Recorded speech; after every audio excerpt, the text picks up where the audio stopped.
Hello and welcome to this very special episode of the M26 FIT Podcast. It's our last one for 2023 and also happens to be our 26th episode. To celebrate this milestone, we've put together a super exciting year in review episode.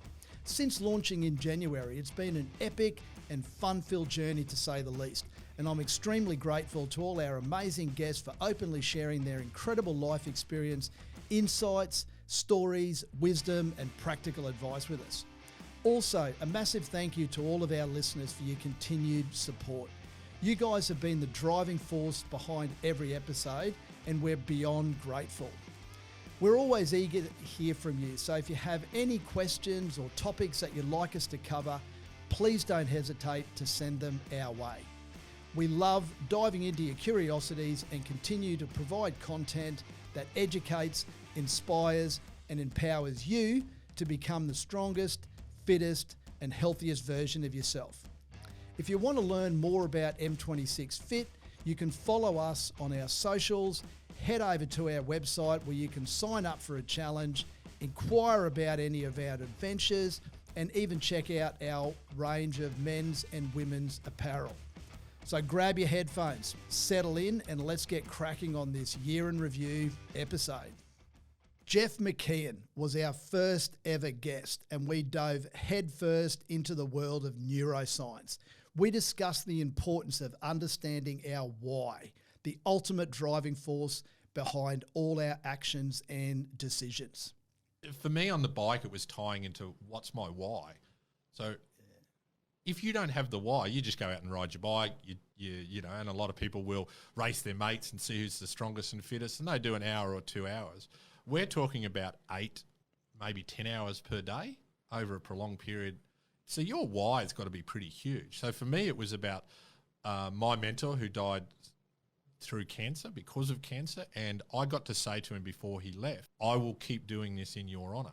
That was my why, that was my legacy. If you don't have that why, you're not going to push yourself deep. Like the doing those long days, you know, I think the longest day I've ever done is 240 Ks, but that was midway from Townsville to Brisbane. So, you know, your longest day, my longest ride ever was in the middle of 1,600 kilometres. In episode 2, we chatted with Nick and Lizzi, the founders of popular global cycling apparel brand Neopro. Great conversation exploring the minds of these champion cyclists who transform themselves into winning entrepreneurs by turning their passion into a very successful business. Explain to us a little bit of the demands that you've got to go through from a training perspective, both physically and mentally, to compete at that national level. It's definitely a lot of habit, discipline, planning and preparation, and going through the motions when you are tired and still getting out the other side and getting up the next day and training again. I think the biggest thing is habits. There was a lot of visualization as well. So I would always spend a lot of time visualizing my races. So you practice it a lot so you know exactly what's going to happen, but you also have to practice it in your mind a lot. And that's when I did my best. Episode 3, we had the likeable and self-confessed South African immigrant Peter Ferreira, a professional business coach, speaker and psychologist. He shared his insights on having a North Star, investing in your mind and overcoming adversity and the power of fear. Life sometimes deals hands, which you and I have got no control over. And then we've got 2 choices if you get knocked. You can either go down and become the poor me, the victim, ain't it awful, or you can go the other way, still take the pain on the chin, but change your mindset how you can deal with that issue. And I've been there where I've played the victim card in my earlier days, but the most powerful thing that I've learned is that the amount of control we all have in terms of how we live our lives and what we want to achieve. It's amazing. In episode 4, I had the privilege to speak with current national champion, Olympic Games heptathlete Taneille Crase about the importance of pushing your limits, staying consistent, trusting the process, and following your dreams.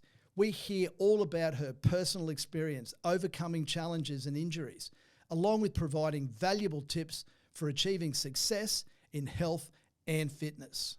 there's going to be moments, and I have them, and I know many other athletes and people have had them, is sometimes we're just not motivated to train or do something. We can't always say that we're always motivated, because there's always going to be times where we're just like, oh, I don't feel like doing this gym session, or I don't really feel like doing this track session today, or whatever it is. But you do it anyway. It's the consistency of just rocking up and just doing it, because you never know that, like, it could turn out to be the best session that you've ever done. And I've had plenty of those in the past where I've just gone, I really don't want to be here. And the definition of discipline just comes down to just rocking up, turning up, that consistency of just do it, just try it. And then at least you've ticked a box. You can say, right, I've done that today. Was it the greatest? Yeah, it might not have been, but at least you've given it a go, and you're not just wondering in the back of your mind all the time going, oh, I should have done that. Episode 5, I sit down with Conrad Leisemann, founder of Ozpaddle, exercise psychologist, property professional, and our partner in our weekly kayaking sessions that we run on the Brisbane River every week. He shares from his vast sporting and personal experience insights on how daily habits are the key to maximising success and the impact doing the small things consistently have in creating lasting discipline. There's a lot of people I see, especially at the start of the year, and you're probably seeing it even with my Ozpaddle business, how many people start New Year's resolutions, right? And they change these big habits. These people that get out of bed at 8 o'clock and suddenly now they're joining the 5 a.m. club and wonder why they get to February and go, geez. So my biggest tip or advice to people would be to, when you change habits, start small. Yep. Because, if you're someone who, I was dealing with a friend actually this week, funnily enough, who's got this big New Year's resolution, wants to get fit, wants to get healthy. But prior to the whole of 2022, they got out of bed at 8 a.m. every morning to get to work by 9, right? Now they've suddenly gone, I'm going to be a 5 a.m. club member like Mags and Connie. And they've set their alarm for the first 2 weeks of January at 5 a.m. Do you reckon they're sick of it now? Do you know what I mean? And I said to them, you're just going to give it up. I think the biggest tip I could give to people is, if you're an 8 a.m. person, set your alarm for the next 2 weeks at 7:30. Yeah. 2 weeks after that, set it for 7. Little by little. 2 weeks after Step that, by guess step. what? You're going to get out of bed at 6:30 and train for an hour before work. And because now you've got the time, right? 2 weeks after that, you're going to set it for 6. 2 weeks after that, do it for 2 weeks at 5:30, right? By the time we get to March or April, you're now going to have a habit in place of getting out of bed at 5 to 5:30, right? Yeah. So my biggest tip of advice is to not bite off more than you can chew so quickly. Clint Hoffmann, Harvard University graduate, entrepreneur, businessman and men's health advocate, was our 6th guest. And he shared his personal story of transformation after a tragic family event, and how his education, technology business in men's health and transport are changing the lives of people across the world. What's the single biggest thing, obviously with the background taking IF men into consideration, the single biggest thing you think that we could all do right now to help combat mental health? I just think you've got to get moving. Exercise is such a big part of it. I walk every day, and look, I played a lot of football, a lot of cricket, a lot of sport, lifted a lot of weights in my time. But for me, just getting moving on my darkest days, getting outside my gate and doing my 10,000 steps around the Brisbane River, that can change your mood. It can change everything. So, your left and right polarisation of the brain through your walking, basically you're hearing birds chirping, you're smelling fresh air. But I know I've never come back from a walk feeling worse than when I started. No. So those small, pardon the pun, step by step. But I just think get moving. And if it's 500 steps to start with, I think it's such an important plank, just moving. In episode 7, I have a conversation with Warren Foster, founder of the running community Wazzaconda. We hear about the impact Wazza is having in Brisbane with insightful and thought-provoking stories of discipline, perseverance through adversity. You can't help but be inspired to get out there and achieve your fitness goals once you've listened to this one. The most significant setback in my life was my marriage ending, definitely. How did I get through that? I just had to accept some hard truths about human nature.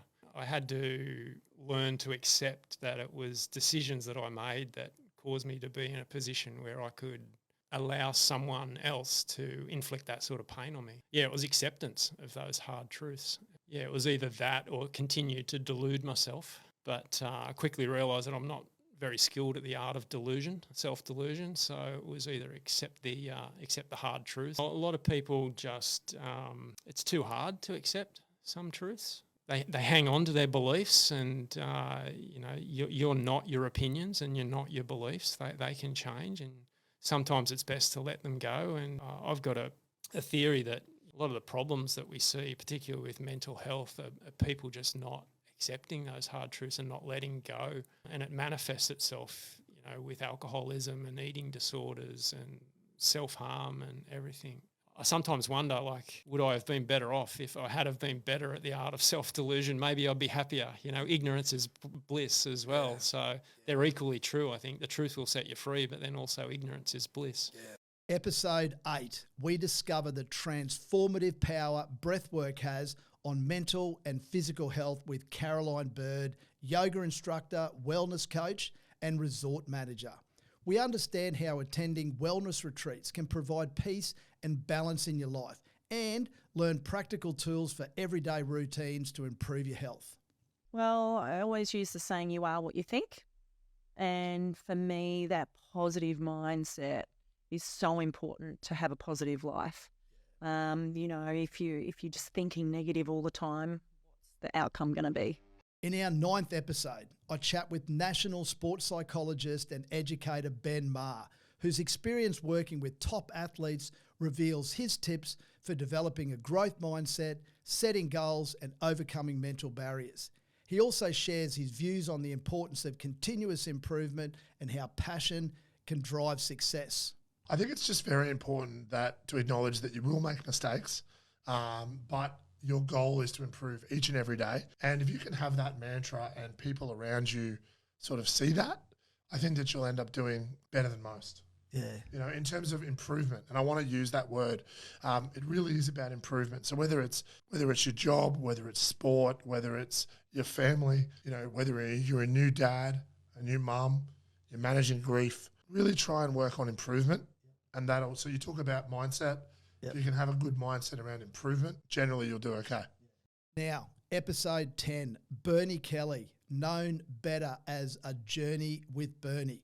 He runs a global trekking company. This is a unique conversation, and we unravel the transformative power of adventure and learned how Bernie's many quests to Everest Base Camp and Mount Kilimanjaro transcends the boundaries of the physical realm to touch the depth of his soul. You'll likely be inspired to embark on your own journey of self-discovery on this one. Altitude sickness, we touched on it before. Yeah. What is it and how do you prevent it? Well, first of all, you acclimatise. Acclimatise means that as you're climbing to the greater heights, it's the tortoise that wins the race, mate. You've got to be the last to arrive every day if you're moving into altitude. Things like Diamox, which is a prescribed antibiotic, that can help. But so too, there are herbal supplements that you can take that supposedly also help. But you take that Everest Base Camp, 2 acclimatisation days mean that we go to a greater height, but we return to the lower height. So this management allows us to go to over 5,000 metres. And if you're managing your body well, you're managing the acclimatisation process well, you're going to make it, mate. 98% make Everest Base Camp. 60% make Kilimanjaro. So altitude is that decreasing oxygen. I think it's around about 5,000 metres. You're almost down to 50% to 60% of the oxygen that you're breathing in at sea level. Is there anything people could do if you were, because obviously I'm taking the trek with you to base camp in October, which I'm massively looking forward to. Yeah. So apart from scaling up and down a few hills to get a bit of training in, is there anything that I could do to... Mate, just look between your knees and underneath your ribs and make sure that is hardcore. You know, make sure that quads and those hamstrings are as strong as and as powerful as, because there's plenty of steps. Don't go up steps one at a time. Don't you ever let me see you taking an elevator in the next 6 months, mate, all right? No elevators, no lifts. You got to walk. When you're going up steps, take two steps at a time. For those that find that hard, just make sure you're taking the steps. Yeah. If you can run 5Ks in around about 30 minutes, guess what?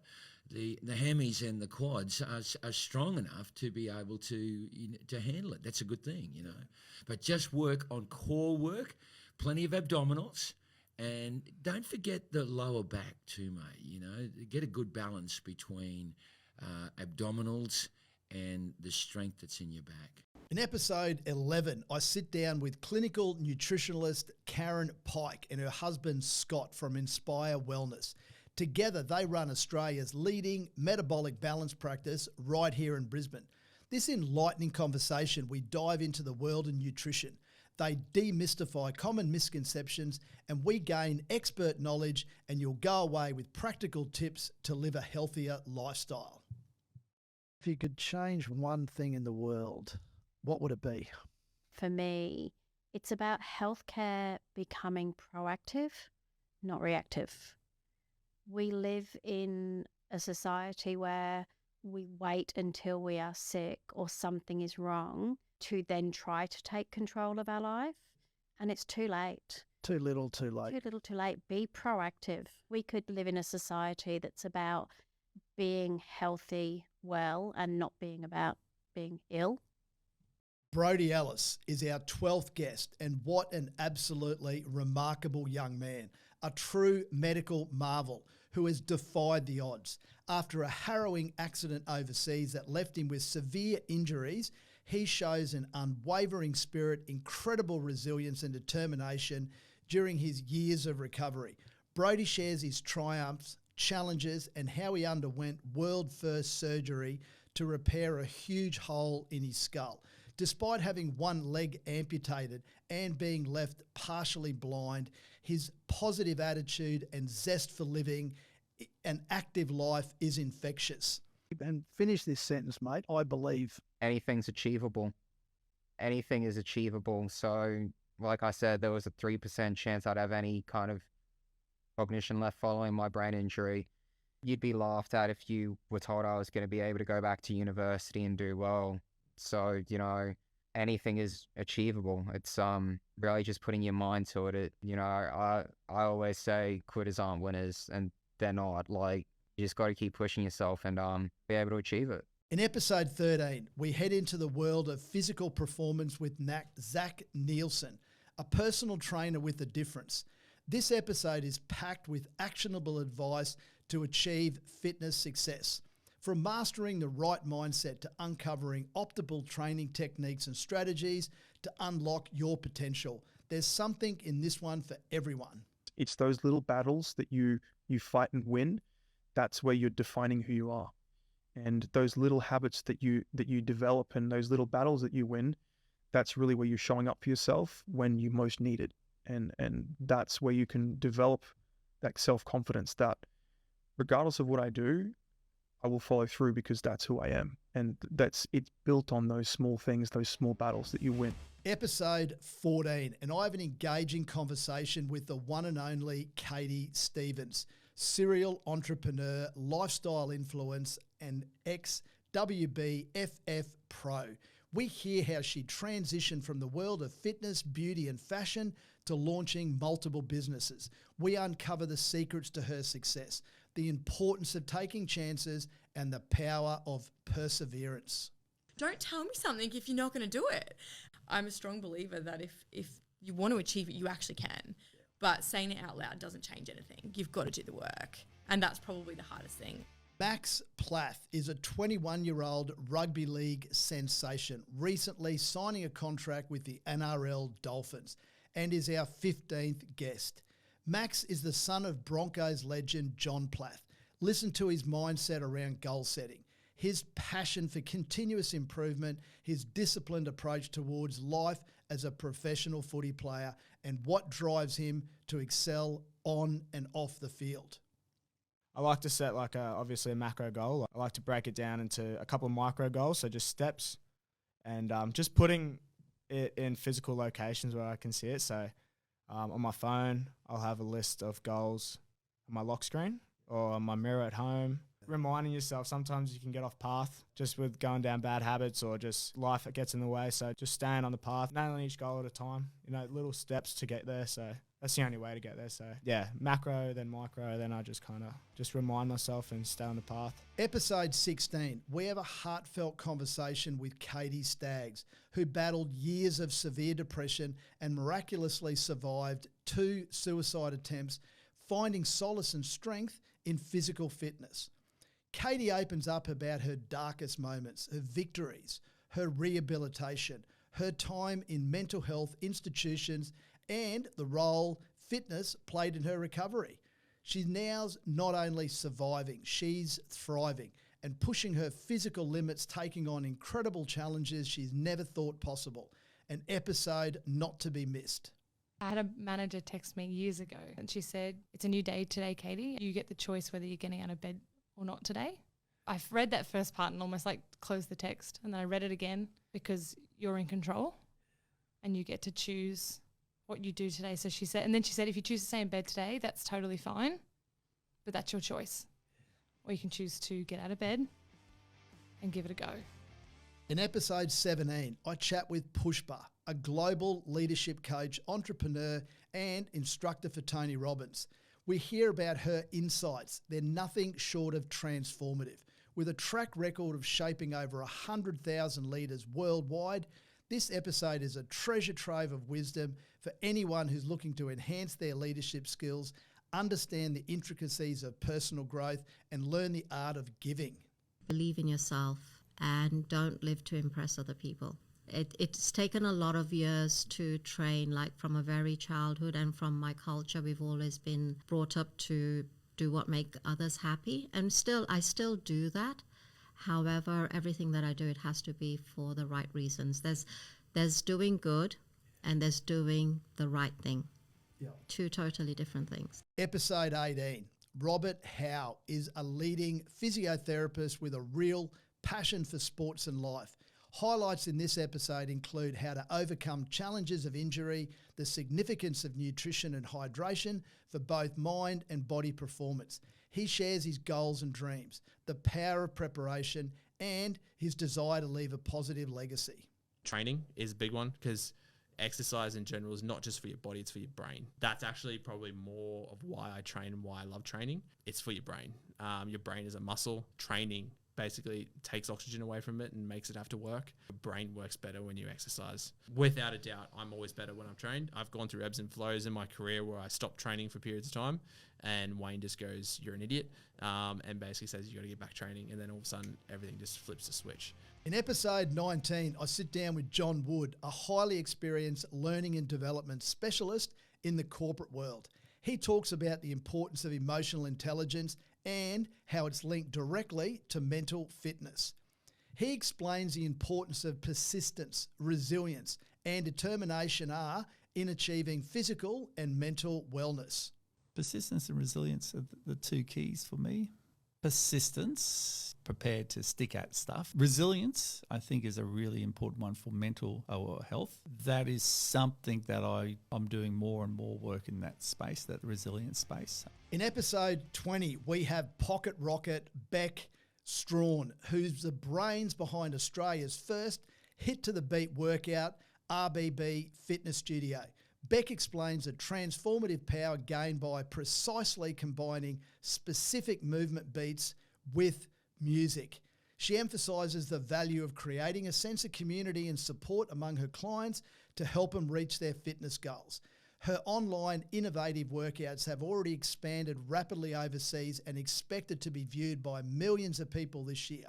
We as humans are built for community. Even the introverts, we are built for community. Obviously, what I do is group fitness, which means I have experienced the power of community and what happens when a group of people come together and do things together. You think about the difference between watching a football game on your own and watching a football game in a stadium with 10,000 people.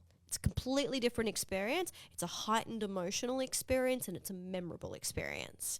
And so that's what we attempt to create in the studio. We attempt to foster a community of people cheering each other on. In episode 21, we dive headfirst into the world of kinesiology with Courtney Rickson. We learn how this ancient method of studying human movement addresses all aspects of health, from nutrition and environment to mental well-being. Courtney provides some useful takeaways for nurturing the nervous system, managing anxiety and depression, and the significance your attitude has in achieving optimal health. Pain is your body's way of trying to get your attention. Tiredness is a way that your body's trying to get your attention. Stress, anxiety, your body is saying, hey, see me, hear me, acknowledge me. I need support. Check in. What do you really need? Is it time away? Some people even know what they need, but they just don't do it. In episode 22, I have the absolute honour to speak with Glenys Nunn, Australian and international heptathlete champion. We talk about her humble beginnings on a Toowoomba farm to winning the gold medal at the 1984 Olympics. Glenys openly shares invaluable insights on mental resilience, the importance of a balanced lifestyle, and how athletics has evolved over the years. Understand how Glenys continues her legacy by inspiring and nurturing the next generation of athletes in her current role at the Gold Coast Academy of Sport. When I left Australia, I thought if I can get a medal, I'll be really, really happy. Here I was guaranteed silver and I was pissed off. I got called over to the sidelines and she said, Glenys, you've got it by 5. I cannot remember anything from then on. I was in La La Land. I went to bed with the medal beside me on the ground and I can remember waking up and feeling the ground going, oh, it wasn't a dream, it did really happen. In episode 23, we explore the world of powerlifting with none other than Thomas Lilly, a national powerlifting champion and arguably the best powerlifting coach in the world. He's also the founder of Australia's leading powerlifting brand, Zero Weakness. Thomas shares his personal journey in the sport and how he overcomes life's challenges before discussing his unique coaching style that continues to create world-class powerlifters.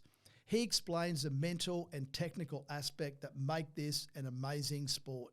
When you go through any form of trauma, whether it's mental or physical, your brain goes into hyperlearning. If we're lifting, you tear a hamstring, your brain goes into hyperlearning. It remembers what the lift felt like. It remembers what the warm-ups felt like, and it won't go away. It'll just burn into your brain. You're hyperfixated. I'm injured. I can't lift now. I can't train. I'm not going to be able to do my competition. And the job as the coach, beyond that point, is to try and unlearn all that stuff. This has happened. Let's forget it. Let's start to focus on what we do next to get you back on your feet as soon as possible and do our very best to ensure that this doesn't happen again. In episode 24, we discuss Everest Base Camp. I sit down with a few of the M26 FIT team and we recount our extraordinary journey of Mount Everest Base Camp. We all openly discuss our individual struggles from battling altitude sickness, exhaustion, chest infections, extreme cold temperatures, to experiencing the awe-inspiring Mount Everest. We still manage plenty of laughs in this thrilling tale of mental toughness, adventure, endurance, and how you never underestimate the power of a team. Prepare yourself physically and mentally towards the goal that you're trying to achieve. So your physical fitness is of paramount importance to be able to actually get there. So if I hadn't prepared, or if I hadn't been eating well, or my nutritionist, my dietitian, if he hadn't guided me, I don't think I would have done it. I was not in a position physically to do it. So for me, that's paramount. But again, understanding where you're going, what to expect, always makes your journey and your experience a lot better. In our last episode, 25, I have the absolute privilege to chat with Michael Kaspovich, a former Australian Test cricketer and fast bowling legend. Casper shares his amazing journey in the world of international cricket that spans 2 decades and his infamous title of being the most selected and the most dropped player ever. We gain valuable insights, understandings, how varying team dynamics, the importance of discipline and mental strength has on success. We hear about his favourite moments on and off the field, his MBA and how he transitioned from full-time athlete to businessman and board member. The best teams I was in had this thing called belief. Now, you can't see it, can't touch it, but it exists in the best teams. Because when you look around at the dressing room, and it doesn't matter what situation, the game, but when you look at someone and you know, we can win this because I back you and you and you and everyone else around us. You know, it's not an arrogance, but there's a confidence in whatever we got here because we can do it. We'll find a way. That's what exists in those teams. Well, that's it. And thank you so much for tuning in today's very special Year in Review episode. I'm sure you'll agree we had some absolutely awesome guests join us on the podcast this past year, and we hope you felt as inspired, empowered, hearing their experiences as we have. You can check out a full list of today's guests by heading to the link in the show notes, and you'll find all their episodes are available on all the podcast channels, including YouTube. Now, if you've enjoyed this episode, share it with someone you think would appreciate it. Your support helps us reach more listeners, and we can continue delivering content that educates, inspires, and empowers you. Also, don't forget to follow us on social media to stay in the loop with all the latest M26 FIT news. I'm super excited about 2024. It's going to be a huge year. We'll continue running our weekly Friday morning kayaking sessions on the beautiful Brisbane River, along with continuing bringing plenty more thrilling adventures, exciting activities and challenges. We'd love for you to join us and be part of our growing community. Remember, it's all about consistency, and by investing 26 minutes exercising both your mind and body every day, you not only can improve your mental and physical well-being, you can also become the strongest, fittest and healthiest version of you.